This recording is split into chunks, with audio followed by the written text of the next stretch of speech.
Hey, welcome to In Chrysalis. I am Becky, and today I want to talk to you about what I refer to as my T2D day, so my type 2 diabetic diagnosis day.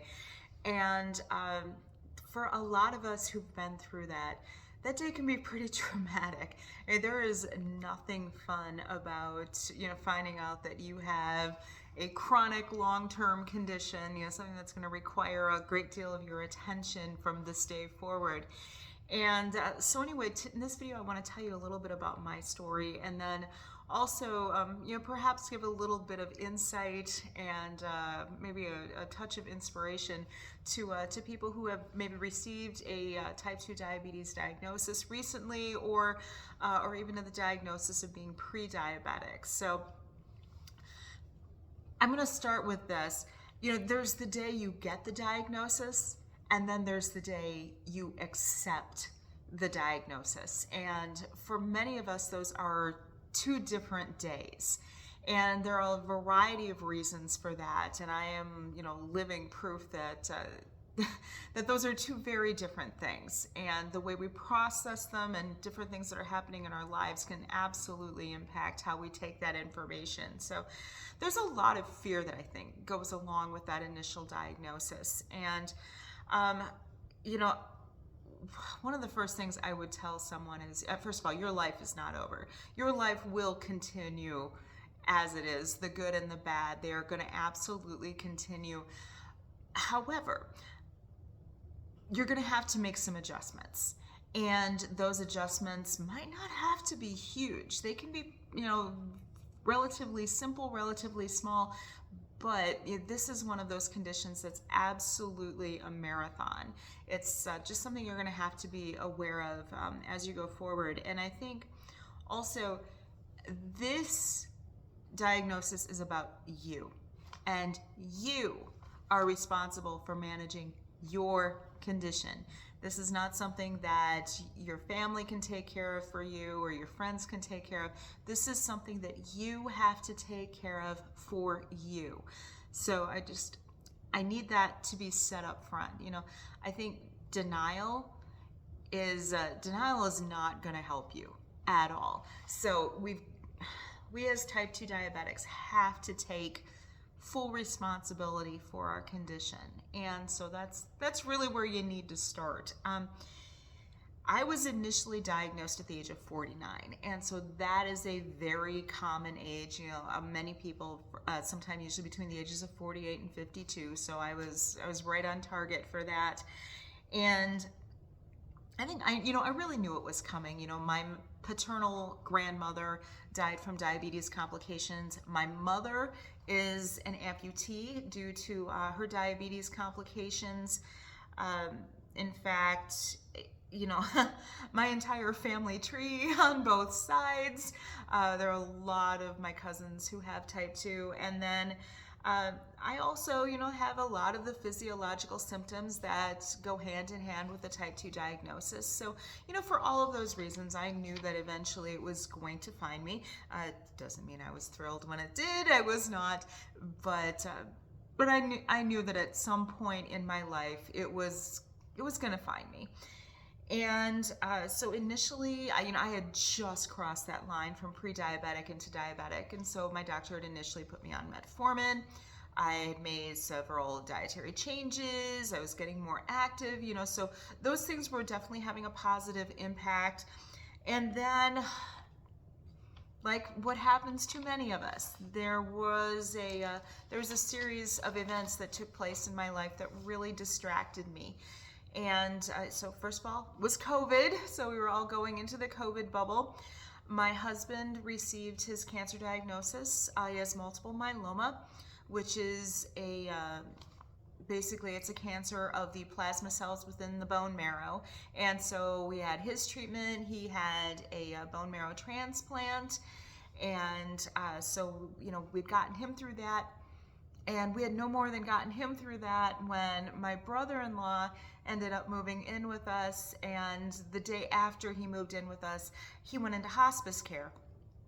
And so he was with us for the last 6 months of his life. And Oh boy, let me tell you, if you have never cared for a hospice patient in your home, you have no idea. You have no idea how mentally and physically exhausting that round the clock care can be. And that took a lot out of me. And then, after he passed away, then my husband had his first relapse. Oh yeah, and during this whole time we were in COVID, and I was teaching full time.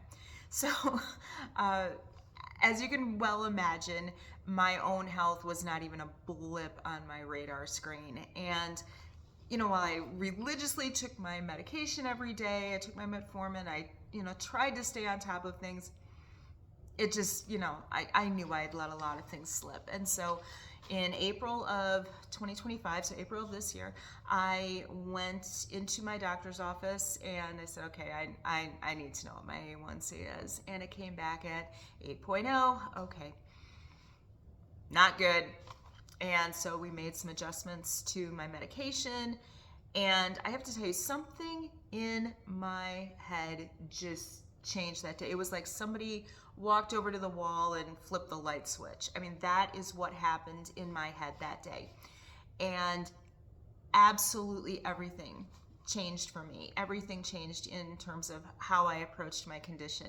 You know how I said at the start of this video, there's the day you get the diagnosis and then there's the day you accept the diagnosis. This was the day I accepted the diagnosis, and I said, okay, yep, everything changes. I am going to clean this up, and I did. And so we started on some new medication. I completely changed, my nutrition. I started getting more active. All of these things changed that day, and I saw tremendous benefits, and my statistics improved dramatically in a short amount of time. So to anyone who has recently received a type 2 diabetes diagnosis or a pre-diabetic diagnosis, the magic formula is, in my opinion, nutrition, hydration, movement, and the appropriate medication. That's it. That is what you need to focus on. And so I would say the first thing you got to do is start regularly monitoring your glucose. So whether you do that with regular finger sticks, or in my case, I wear a continuous glucose monitor. Love that thing. I will sing the praises of the continuous glucose monitor to anyone who will listen. So I started using that right away to keep track of my glucose, my daily glucose. It's kind of like my little parole officer. It's right there. It lets me know how I'm doing every single day. It's an amazing little device. I met with a nutritionist, and my local healthcare system also offers a class in diabetes management. I took that class. It was a 3-part class and learned a ton. You got to educate yourself. And regardless of how you do that, you need to educate yourself. You need to understand how your condition works, how to stay on top of it. And another great source, the American Diabetes Association, is another great place to go for information to get you started when you get that initial diagnosis. You need to get on the right medication. Don't be afraid of the medication. I mean, there are some of us, and depending on where your disease is at in its progression, you may well need, higher levels of medication than some other people. You may need to go on insulin right away. Don't be afraid of that medication. What you need to be concerned about is what's going to happen if you don't get on the right medication and combine that with the appropriate lifestyle changes. So, and also another thing with medication, we have available to us now the best assortment of medications that we have ever had in human history. So you will absolutely find the right thing that works for you. And that leads me into my next point, which is building your medical team. So your primary doctor, absolutely. You may want to enlist the services of an endocrinologist. You very likely want a good eye doctor, a good podiatrist, you know, these things that you need to be keeping up on all the time. Make sure you're getting sufficient dental care. Make sure you're getting in for those cleanings twice a year, because crazy things can happen to your teeth and your gums when you have unchecked glucose. So make sure that you are staying on top of those things. So building your medical team is important.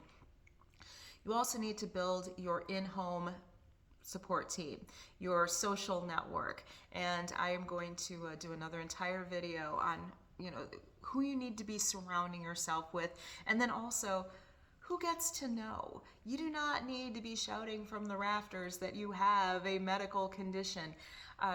I have some definite tips for that, so be watching for that video. That one's going to be coming out very shortly. Ultimately, you need to do what is the best thing for you. And hopefully, you know, following some of the tips that I've given in this video, it'll give you a good place to start. This is a chronic condition. It's not going to go away. You cannot hope it away. You cannot wish it away. Once you've got it, you've got it.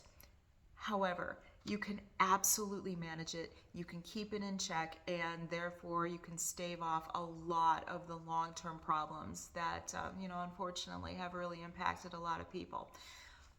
But it's your disease, it's your condition. You got to stay on top of it. All right. So thank you for joining me today. Please subscribe, leave me a comment, and I will talk to you very soon. All right. Be well. Thank you.